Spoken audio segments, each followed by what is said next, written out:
Rais William Ruto amesisitiza umuhimu wa usawa na haki kwa Wakenya wanaoishi kaskazini mwa nchi, akisema eneo hilo limekumbwa na changamoto za kutengwa kimaendeleo kwa miaka mingi.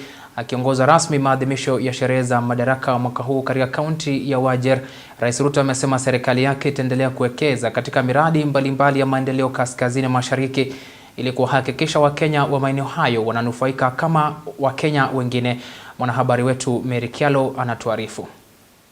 Maadhimisho ya miaka 63 tangu Wakenya kuanza kujitawala wenyewe kwa mara ya kwanza yaliandaliwa katika kaunti ya Wajir.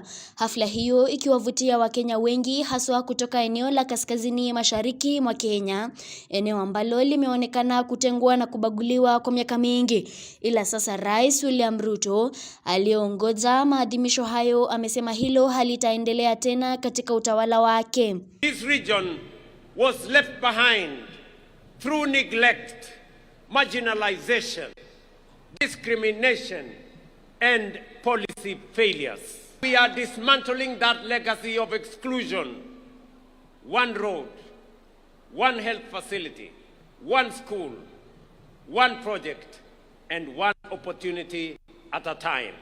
Rais Ruto amesema serikali yake itaendelea kuwekeza katika miradi mbalimbali ili kuziba pengo lililopo na kuhakikisha kuwa wenyeji wa kaskazini mashariki mwa Kenya wananufaika sawa na maeneo mengine. To the people of Kenya, in northern Kenya, for this marginalization, I want to apologize on behalf of the nation of Kenya.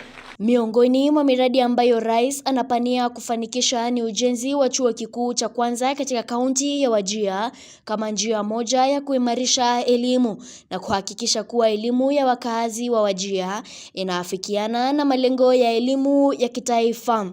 Serikali ya Kenya tutawapatia pesa ya kujenga university ya Wajir. And that program is going to begin this year. Nyinyi kama watu wa Wajir mutanisaidia. Kando na hayo, ameahidi kuhakikisha kuwa walimu 1800 kutoka kaunti za Wajir, Garissa na Mandera ambao tayari wameajiriwa na kuwa watatumwa katika maeneo hayo ili kuendeleza masomo, huku akitaka kujumuishwa kwa madrasa na duksi katika elimu ya kitaifa ya Kenya. We operationalized the Wajir and Kutulo and Mandera Teachers Training Colleges to complement Garissa Teachers Training College. Today, through this affirmative action program, a record 1,800 local teachers from the 3 counties of Wajir, Mandera and Garissa have been employed and will be deployed in the region. This challenge is particularly evident in the absence of a clear framework to recognize and integrate Duksi, Madrasa, and the program for pastoral instructions into the national education system. Aidha, Rais Ruto amebaini kuwa barabara ya kutoka Isiolo kwenda Modogashe itakuwa ya kuunganisha maeneo ya kaskazini mashariki mwa Kenya na maeneo mengine ya Kenya.